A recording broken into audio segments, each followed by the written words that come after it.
Baik, selamat datang kembali pada mata kuliah Bahasa Inggris untuk anak usia dini. Pada hari ini kita akan membahas tentang sumber dan metode belajar bahasa Inggris pada anak usia dini. Nah, mungkin sebelumnya saya ingin mengingatkan teman-teman semua terhadap prinsip belajar dari anak usia dini, karena ini menjadi hal yang penting dalam mempelajari sumber dan juga metode pembelajaran bahasa Inggris untuk anak usia dini. Yang pertama adalah anak akan merespon terhadap makna, walaupun mereka tidak mengerti semua kata-kata secara keseluruhannya.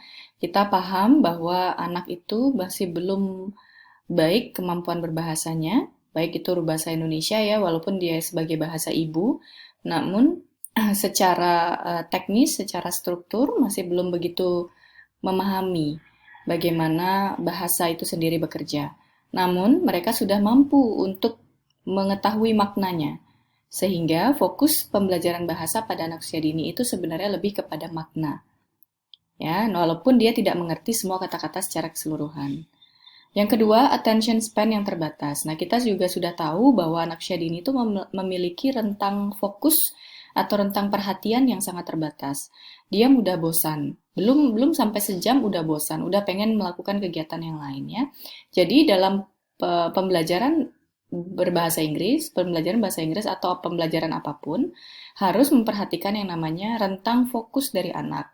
Jadi jangan sampai kita sebagai guru nantinya memberikan pembelajaran yang terlalu penuh atau terlalu lama gitu sehingga anak itu mulai cepat bosan, mudah cepat bosan dan pada akhirnya dia tidak begitu memahami atau pelajaran yang ada itu tidak terlalu masuk kepada dia, gitu ya.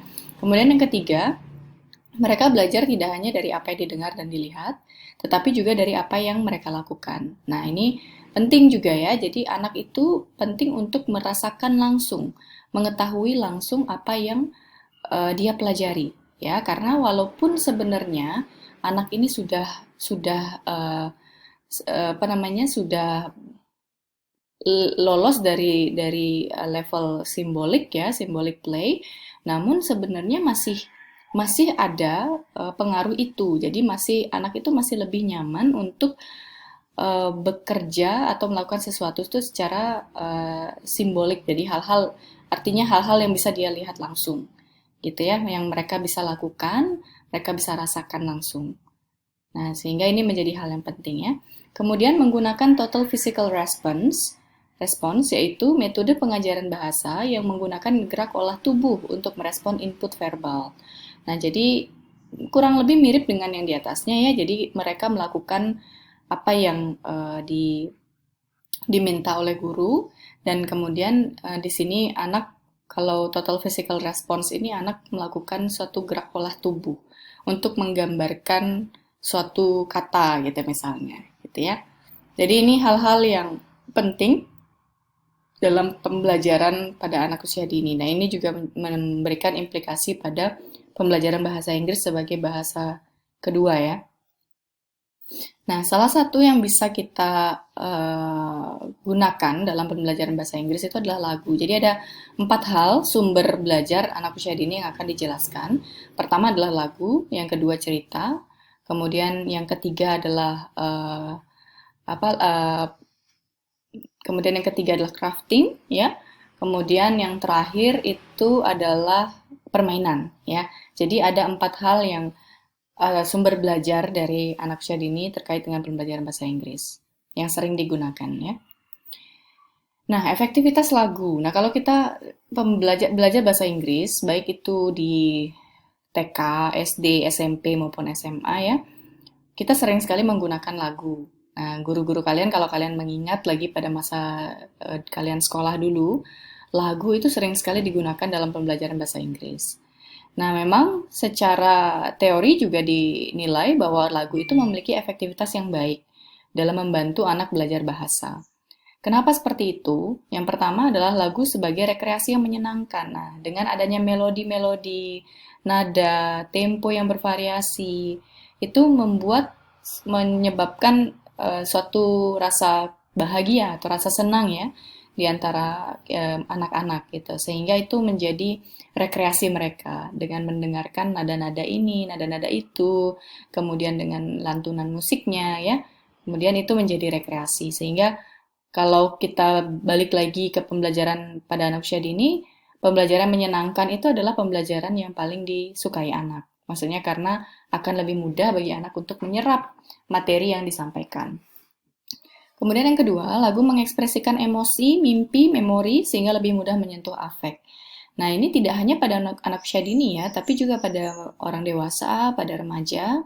Sering sekali kita mungkin kalau bahasa sekarang tuh baper gitu dengan lagu ya, karena relate, karena berhubungan dengan apa yang kita alami sehari-hari gitu ya. Sehingga ketika lagu itu dapat memiliki lirik yang menyentuh emosi kita, menyentuh memori kita, atau mimpi-mimpi kita, maka itu akan membuat kita lebih ingat, gitu. Sehingga itu sangat membantu kita untuk mempelajari bahasa.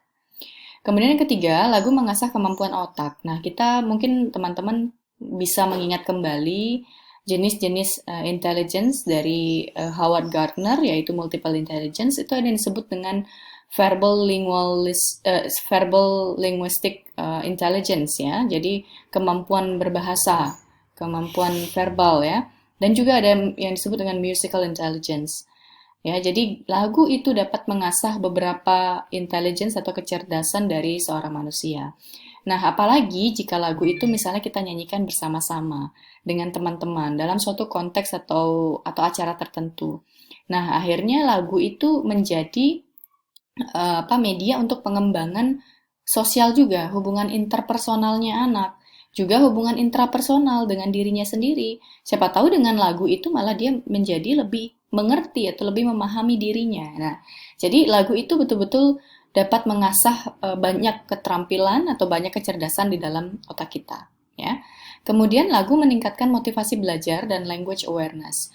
Nah, padahal kadang-kadang kalau misalnya teman-teman mendengarkan lagu ya, tidak dengan sengaja mendengarkan lagu dari sejak kecil, maka secara tidak sengaja pun kesadaran kita akan bahasa itu akan semakin meningkat. Nah, makanya kenapa seorang anak itu, kalau kita ingin anak kita itu mahir dalam berbahasa Inggris misalnya ya, maka dari sejak kecil kita berikan lagu-lagu bahasa Inggris. Karena di sana kita akan lebih aware, kita akan lebih sadar, akan lebih sensitif dengan kata-kata berbahasa Inggris. Dan ketika nanti saatnya kita belajar bahasa Inggris itu, maka itu akan lebih mudah jadinya. Ya, kemudian motivasi belajar juga. Ada lagu ini, lagu itu yang kita berikan kepada anak itu akan meningkatkan motivasi dia karena juga ada pengaruh rekreasi itu tadi, pengaruh emosi itu tadi, ya, sehingga anak semakin termotivasi untuk belajar. Kemudian yang terakhir adalah musik, ya, musik lantunan instrumen itu meningkatkan konsentrasi.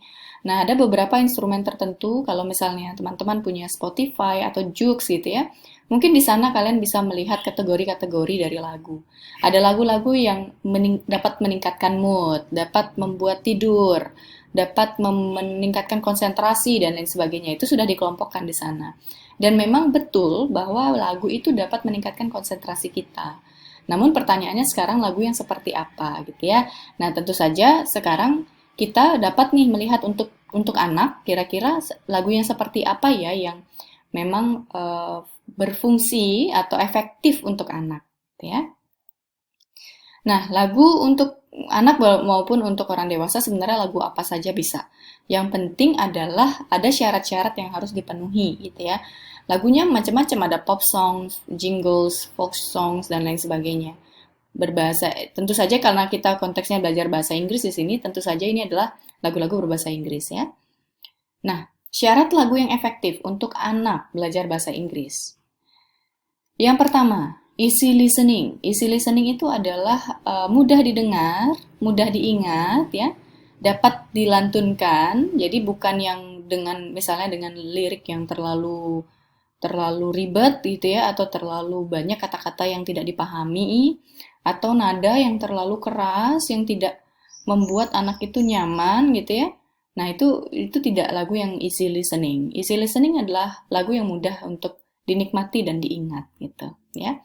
Kemudian liriknya mudah dipahami. Nah, itu tadi ini dapat mempengaruhi bagaimana mudah atau tidaknya lagu itu diterima oleh anak. Jadi kalau liriknya susah, liriknya ribet gitu, sehingga itu akan sulit bagi anak-anak karena dia tidak relate, tidak nyambung dengan lagunya, sehingga malah membuat anak menjadi bosan. Kemudian melodi yang menyenangkan.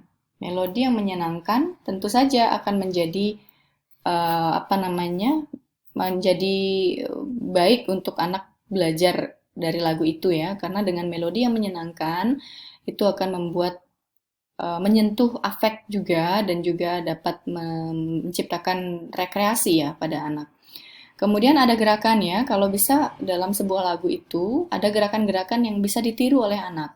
Karena itu tadi yang typical response itu, total physical response itu di sana ada gerakan ya, sehingga anak itu akan lebih mudah untuk belajar bahasa jika dia melakukan langsung atau bergerak-gerak gitu, sehingga lebih mudah diingat. Kemudian ada banyak kata yang berulang, karena di sini adalah konteksnya belajar bahasa, maka ada kata-kata baru yang mungkin belum diketahui oleh siswa sebelumnya, dan itu kalau bisa di lagu itu diulang-ulang gitu.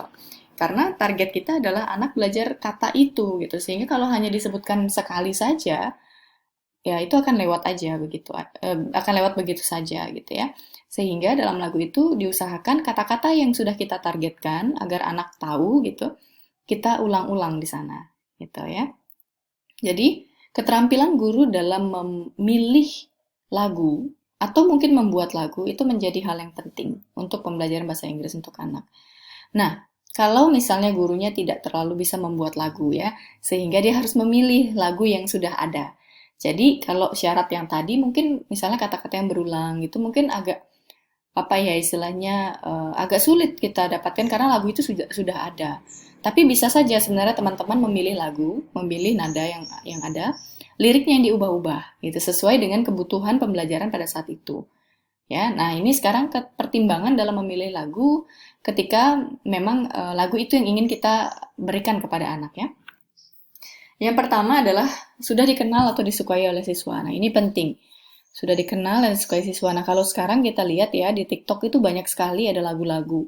Nah, bahkan anak-anak kecil itu di luaran sana kalau udah dihidupin musik TikTok itu dia langsung joget-joget gitu ya. Nah, boleh saja saya tidak masalah kalau misalnya musik TikTok atau lagu TikTok yang digunakan.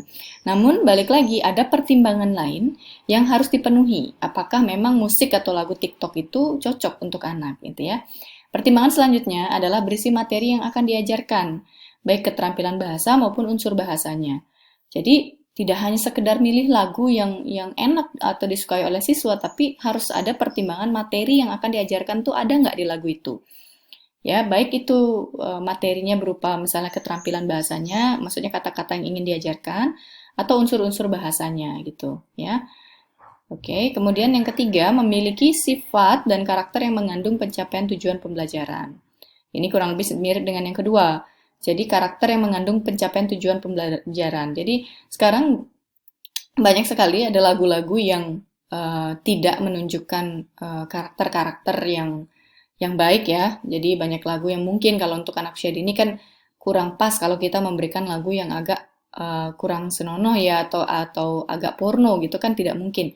Nah, sehingga kita harus menyesuaikan tuh lagu yang sesuai dengan tujuan dari pembelajaran gitu. Karakter dari lagu itu harus sesuai dengan tujuan pembelajaran. Kemudian memiliki tingkat kesulitan yang sesuai dengan kemampuan siswa. Nah, itu tadi. Kalau liriknya terlalu ribet, itu akan sulit untuk masuk ke anak. Kemudian berisi pesan atau nilai yang sesuai dengan tingkat usia dan kematangan siswa. Ya, berisi pesan atau nilai-nilai. Ini menjadi hal yang penting. Karena lagu itu tidak hanya sekedar untuk pembelajaran bahasa, namun kalau bisa media atau sumber belajar yang kita gunakan itu juga dapat memberikan nilai pada anak ya untuk sekaligus memberikan pendidikan karakter pada anak ya. Sehingga ini menjadi hal yang penting. Nah, inilah pertimbangan-pertimbangan kita dalam memilih lagu untuk anak usia dini.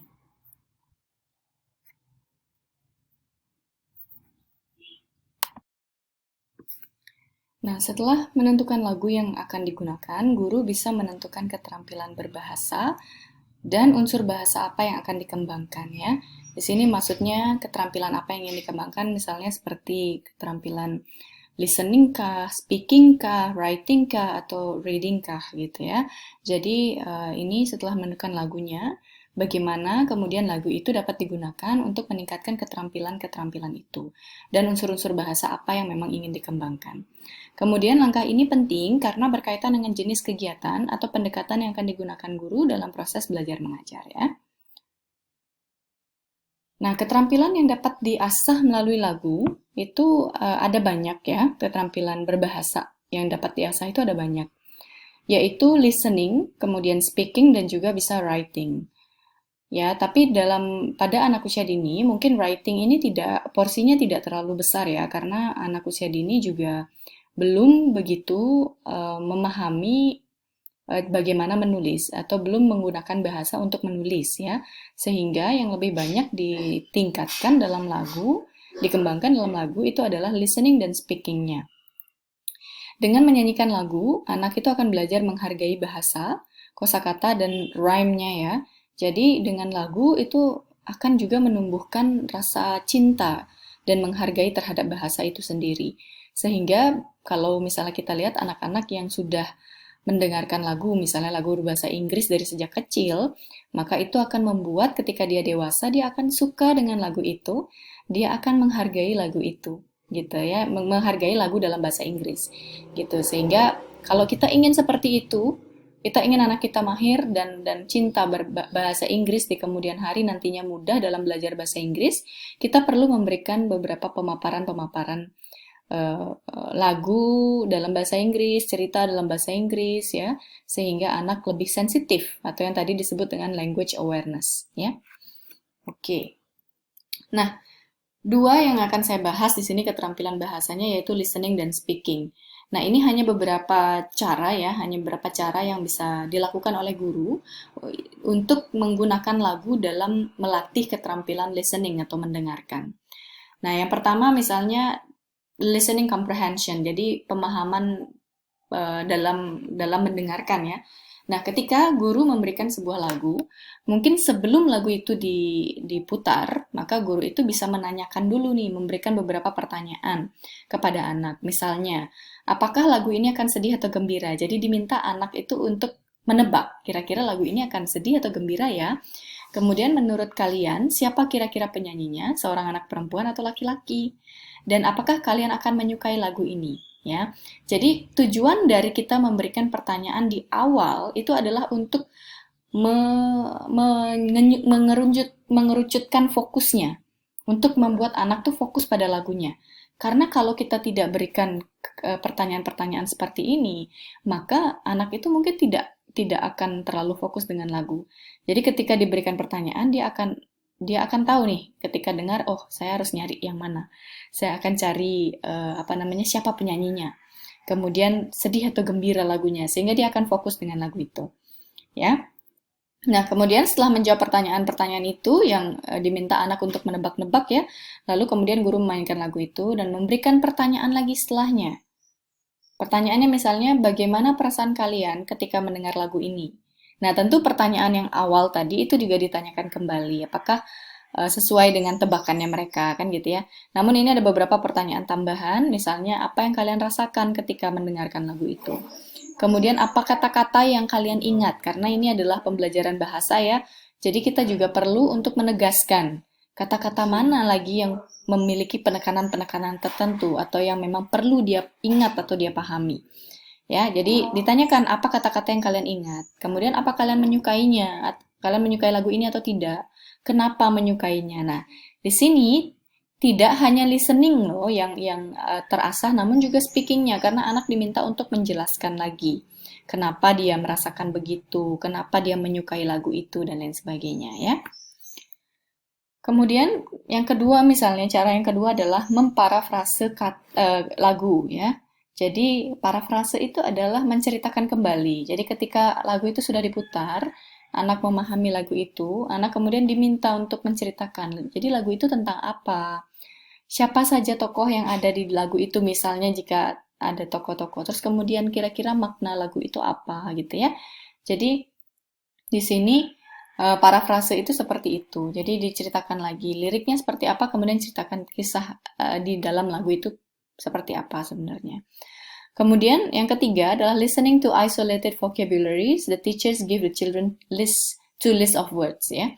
Jadi di sini adalah kegiatan mencocokkan kata-kata sesuai dengan apa yang didengarkan di lagu. Misalnya, jadi guru memberikan dua kolom ya, di mana masing-masing kolom itu berisi kata-kata, dan anak diminta untuk menyambungkan kata di kolom pertama dan kolom kedua. Misalnya ada twinkle twinkle little stars ya. Jadi ada twinkle twinkle little stars. Jadi mungkin di kolom pertama ada kata little di sana. Kemudian kolom kedua ada kata stars. Nah, ketika anak setelah dia mendengarkan lagu maka diminta menyambungkan little stars. Kemudian apalagi kata-kata yang ada di sana. Ya, jadi ini membantu anak untuk mengingat kembali kata-kata yang ada di lagu ya. Kemudian aktivitas yang keempat adalah listening to word order. Oke, jadi guru memberikan kata-kata secara acak dan anak menyusun kata-kata sesuai dengan jalan cerita di lagu. Oke, jadi guru boleh menggunakan gambar juga kalau memang anak masih belum terlalu bisa mengetahui huruf ya. Jadi bisa menggunakan gambar-gambar untuk menggambarkan apa yang ada di lagu itu. Nah, itu ditampilkan secara acak, baru kemudian anak diminta untuk membuat urutannya dari awal sampai terakhir.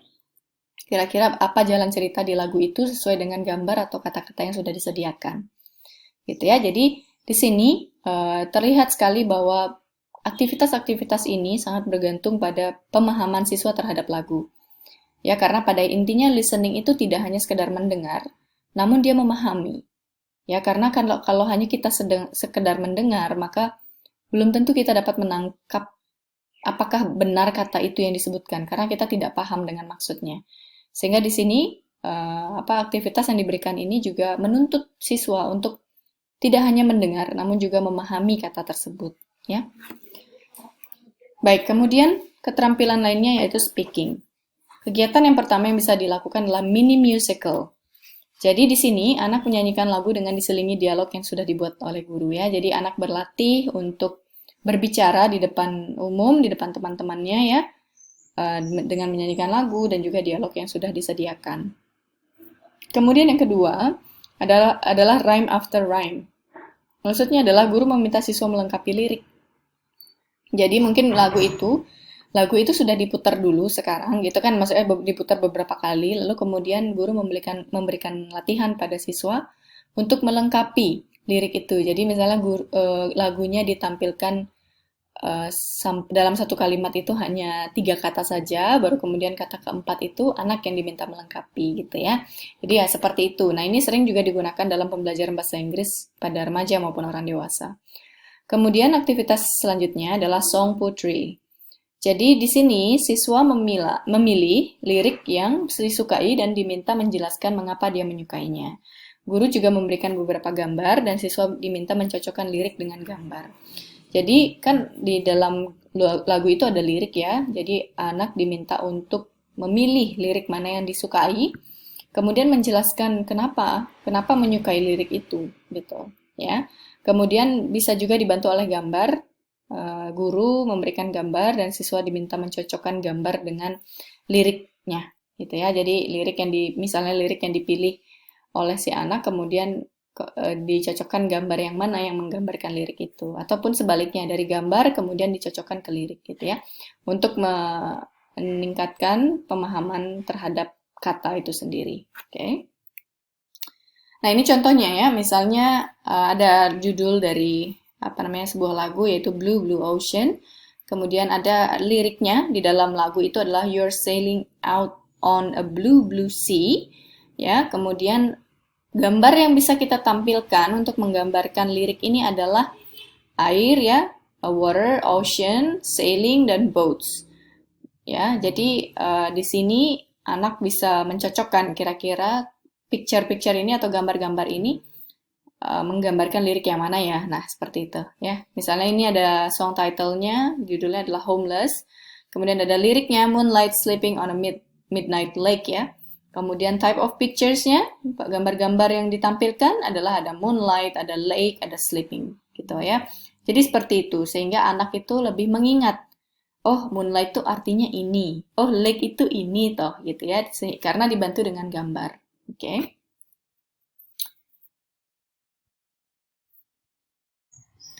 Nah, sekarang menuju pada sumber belajar bahasa Inggris yang kedua, yaitu cerita ya. Setelah lagu, ini ada cerita. Nah, cerita sebagai sumber belajar bahasa Inggris.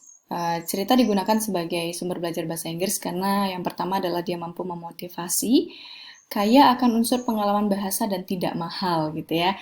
Jadi dia dapat memotivasi karena di dalam cerita itu ada banyak kisah-kisah yang mungkin dapat menyentuh afek ya, seperti lagu itu tadi. Ada banyak kisah yang menyentuh afek, memori, dan lain sebagainya, sehingga dapat memotivasi.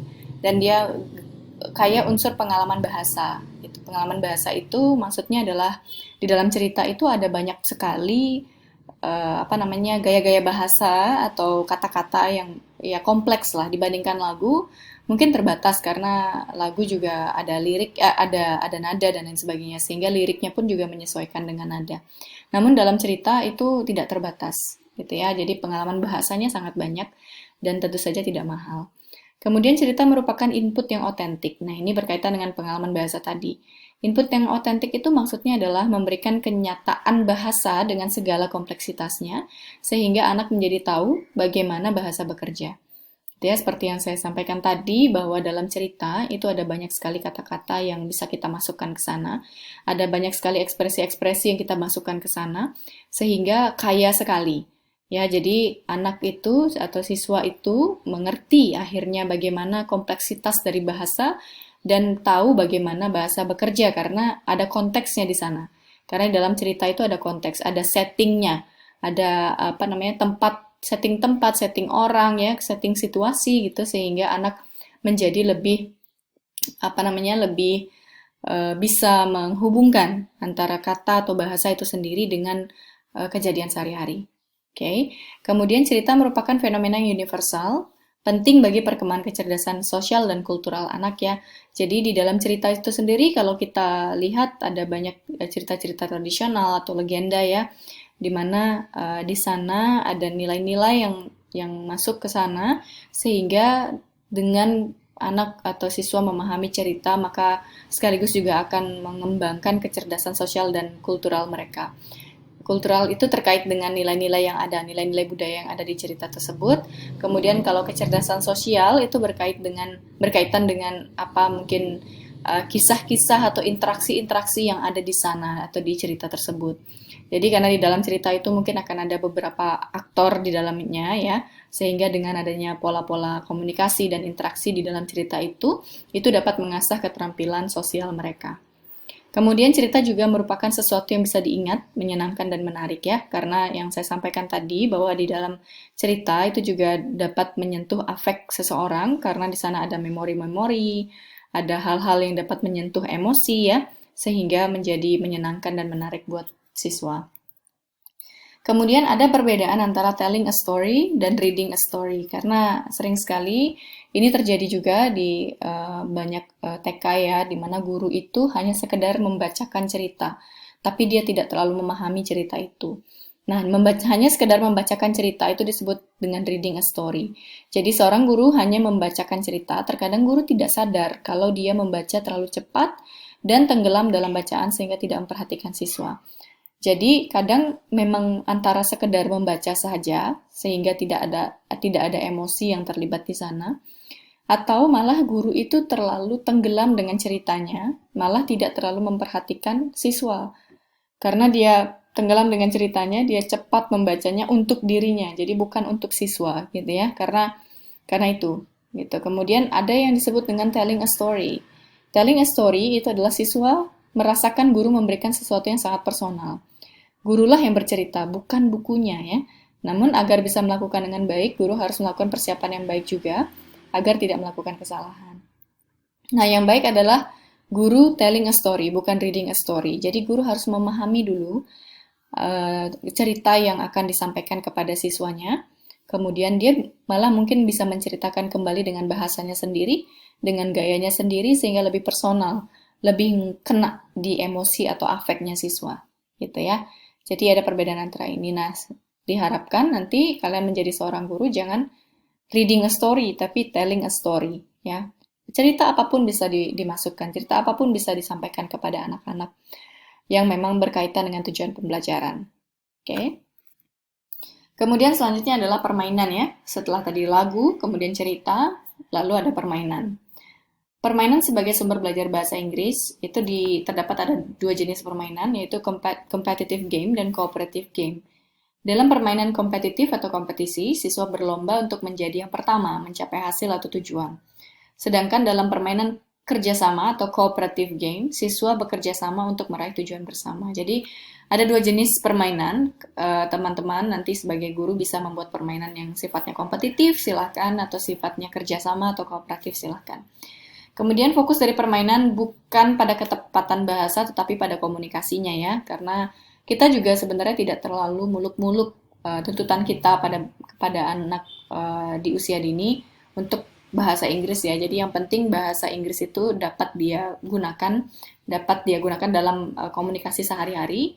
Itu menjadi tujuan yang baik ketimbang kita terlalu fokus pada struktur bahasanya ya, karena anak usia dini memang belum begitu mengerti tentang struktur atau grammar gitu. Sehingga fokus dari permainan, tidak hanya permainan, namun pembelajaran bahasa Inggris yang lain dengan metode yang lain juga bukan pada ketepatan bahasanya, namun pada komunikasi. Yang penting anak bisa menggunakan bahasa itu untuk komunikasi dengan temannya ya. Kemudian dengan permainan, siswa bisa belajar bahasa dalam suasana yang rileks dan menyenangkan. Oke, ya, karena games ya, permainan tentu menyenangkan dan rileks. Kemudian menurut Richard 2002, permainan adalah aktivitas yang memuat unsur-unsur sebagai berikut. Yang pertama adalah permainan itu memiliki objektif tertentu. Tujuannya apa? Yaitu tadi tujuannya ada tujuan yang ingin dicapai bersama gitu. Entah apa tujuannya.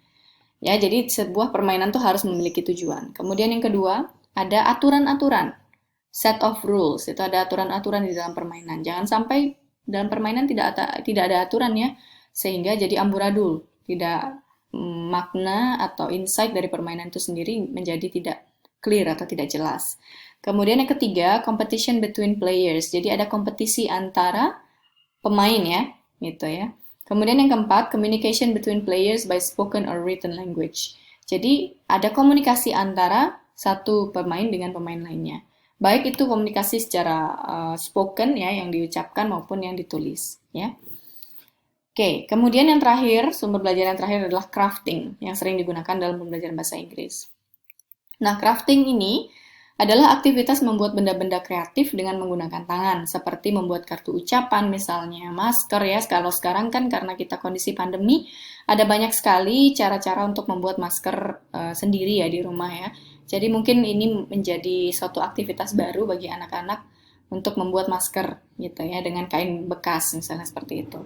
Kemudian crafting melatih siswa mengembangkan otak juga otot motoriknya. Jadi tentu dengan kita membuat suatu karya seni ya, karya tangan itu akan melatih kemampuan otot motor kita. Itu tidak hanya otak kita saja. Oke. Nah, itu tadi adalah sumber belajar bahasa Inggris bagi anak usia dini. Nah, sekarang kita akan menjelaskan terkait dengan metode pembelajaran bahasa Inggris pada anak usia dini. Yang pertama ada audiolingual, kemudian total physical response, kemudian the communicative approach, task-based learning, story-based learning, dan cross-cultural. Oke, yang pertama adalah audiolingual ya, metode yang pertama audiolingual. Di sini anak-anak akan menyimak dengan seksama dan menghafal potongan bahasa. Ya, jadi ada sebuah lagu maupun cerita gitu ya, di mana anak mendengarkan secara seksama dan menghafal beberapa potongan bahasa. Nah, kekurangannya terlalu membatasi kegiatan belajar dan menempatkan hafalan, menirukan, serta latihan yang berupa pengulangan tanpa ada konteks bahasa. Jadi di sini kekurangan dari audiolingual adalah konteks dari bahasa itu sendiri tidak ada. Jadi hanya sekedar dari satu kalimat, kemudian ada potongan-potongannya, dan kemudian mereka menghafal potongan bahasa tersebut. Namun jadinya konteksnya tidak tahu. Namun ketika misalnya kita menggunakan lagu atau cerita, kemudian memotong-motong bahasa itu, atau memotong-motong kata dan kalimat gitu ya, dan kemudian meminta anak menghafalkan, mungkin akan membantu adanya konteks. Ya, jadi tergantung sekarang guru bisa kreativitasnya seperti apa untuk membuat anak bisa belajar bahasa. Namun di sini penekanannya adalah pada hafalan ya. Jadi memang kekurangannya adalah anak menjadi hanya sekedar menghafal. Sama dengan menghitung, kalau kita hafal 1 tambah 1 sama dengan 2, tapi bukan dengan logika kita yang membuat jawaban itu ya, hanya dengan hafalan, maka nanti kalau ada permasalahan lainnya, misalnya 2 tambah 3, 6 tambah 1 gitu, itu akan sulit bagi mereka karena memori itu lama-lama akan fades atau menghilang ya. Jadi kalau kita hanya sekedar menghafal, maka itu akan membuat kita malah terhambat dalam belajar. Kemudian yang kedua adalah total physical response, seperti yang sudah sempat dijelaskan di awal perkuliahan ya. Jadi ada TPR, disukai anak karena mengembangkan bahasa melalui menyimak dan memperkenalkan bahasa dengan cara visual dan dalam konteks. Metode ini juga melibatkan kegiatan dan gerakan, dan tidak menuntut anak untuk berbicara segera ya, jadi lebih kepada gerakan-gerakan tertentu. Jadi misalnya ada suatu kata-kata gitu atau kalimat, kemudian anak menirukan kata-kata yang atau kalimat itu dengan gerakan-gerakan tertentu. Jadi tidak langsung anak disuruh mengucapkan atau menuliskan, namun dia mengikuti dengan gerakan dulu. Nah, setelah dia bisa ya, dia ingat, kemudian perlahan-lahan mereka akan belajar untuk mengucapkan atau menuliskan kata tersebut. Kemudian yang ketiga adalah ada communicative approach, di mana metode ini berbasis teori sosial interaksionis yang menekankan bahwa belajar bahasa merupakan kegiatan sosial dan berinteraksi. Ya, karena pada dasarnya itu tadi yang disampaikan bahwa bahasa itu sendiri adalah untuk komunikasi ya. Jadi kegiatan belajar bahasa itu merupakan kegiatan berinteraksi sebenarnya karena ingin menciptakan yang namanya komunikasi. Kemudian bagi anak-anak belajar bahasa dengan metode ini berarti guru mengajak mereka menggambar, kemudian acting out ya, jadi role play misalnya, kemudian menyimak, berbicara, membaca atau menulis berbasis kegiatan yang bermakna dan kontekstual. Nah, ya, jadi di sini guru membuat beberapa aktivitas-aktivitas di mana anak bisa belajar bahasa sekaligus juga melakukan aktivitas-aktivitas yang interaktif dengan siswa satu dengan yang lainnya. Oke, kemudian ada task-based learning. Metode ini mengajak siswa menggunakan bahasa yang bukan sekedar berlatih menggunakan bahasa karena sedang mempelajarinya, tapi menggunakan bahasa dalam konteks yang menuntut bahasa tersebut memang diperlukan. Ya, jadi task-based, jadi berbasis tugas. Jadi kapan atau di mana bahasa itu memang diperlukan, nah tugas itulah yang diberikan kepada siswa itu sendiri. Ya, misalnya anak diminta menggambar sambil menyebutkan apa saja yang digambar. Jadi tidak hanya sekedar misalnya disuruh memandang pemandangan ya. Jadi kalau hanya sekedar belajar biasa tanpa menggunakan task-based, mungkin anak hanya diminta untuk menyebutkan apa saja yang ada di halamannya atau di lingkungannya. Namun dengan task base ini, anak diminta menggambar dulu. Jadi gambar pemandangan sambil kemudian menyebutkan apa saja yang digambar. Jadi ada tugas yang diberikan kepada siswa untuk menstimulasi perkembangan bahasa. Ya. Kemudian ada story based learning, ya, di mana pembelajaran bahasa itu dengan metode bercerita. Nah, ini adalah suatu kegiatan yang universal dan sangat penting dalam perkembangan anak secara sosial, intelektual, dan juga kultural ya, seperti yang sudah dibahas sebelumnya. Bahwa ada unsur kultural di sini, di mana ada cerita-cerita yang tradisional mungkin ya, atau yang modern, atau dari negara tertentu gitu ya. Sehingga dengan cerita itu, anak juga akan belajar tentang budaya-budaya. Kemudian materi dan kegiatan belajar dikembangkan dari cerita yang digunakan sebagai sumber belajar.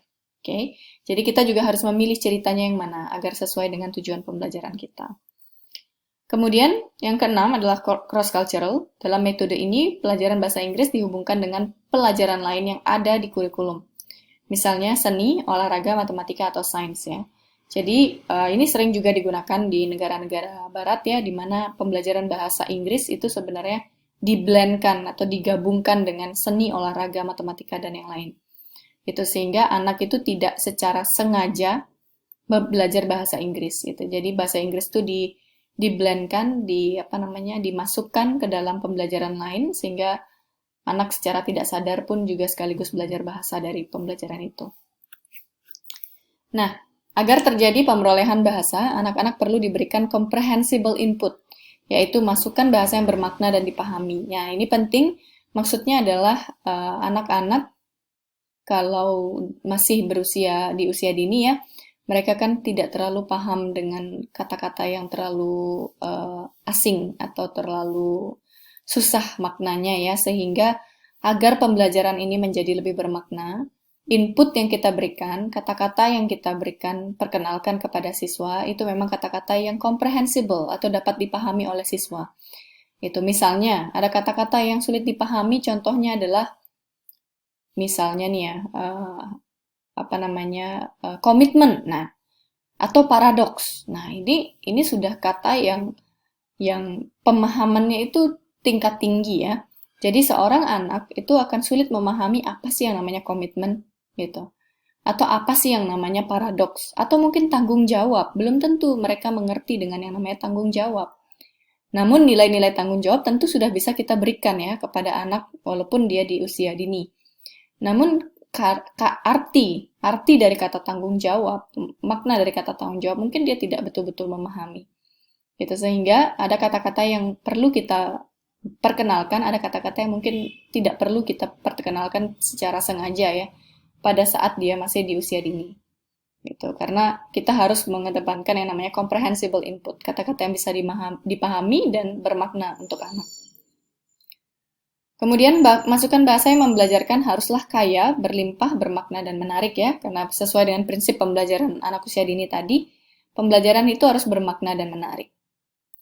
Kemudian negara-negara di Eropa sepakat bahwa metode yang paling sesuai untuk anak di usia dini adalah the communicative language teaching. Jadi yang tadi ada metode yang kedua kalau nggak salah tadi, yaitu communicative approach ya.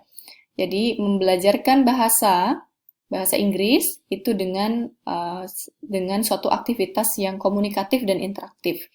Misalnya mereka dengan role play, kemudian dengan misalnya menggambar, menari bersama atau membaca bersama. Jadi mengedepankan yang namanya interaksi dan komunikasi, karena selain kita akan belajar bahasa dari media yang digunakan dalam pembelajaran itu, tapi juga dari interaksinya kita akan belajar juga menggunakan bahasa. Ya. Baik, mungkin demikian apa yang dapat saya sampaikan terkait dengan sumber dan juga metode pembelajaran bahasa Inggris bagi anak usia dini ya. Semoga ada hal-hal yang dapat dipelajari dan jika ada pertanyaan yang ingin diajukan, silahkan diajukan langsung di Japri ya, diberikan chat kepada saya atau kita bisa berdiskusi melalui grup WhatsApp ya. Baik, demikian.